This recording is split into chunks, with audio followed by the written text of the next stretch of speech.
زبور 15۔ اے خداوند، تیرے خیمہ میں کون رہے گا؟ تیرے کوہ مقدس پر کون سکونت کرے گا؟ وہ جو راستی سے چلتا اور صداقت کا کام کرتا اور دل سے سچ بولتا ہے،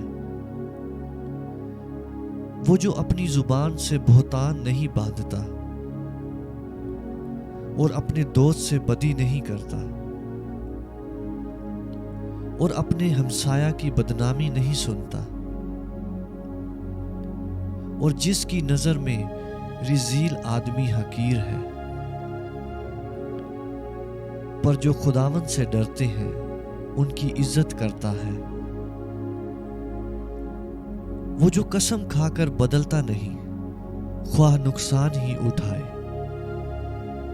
وہ جو اپنا روپیہ سود پر نہیں دیتا اور بے گناہ کے خلاف رشوت نہیں لیتا، ایسے کام کرنے والا کبھی جنبش نہ کھائے گا۔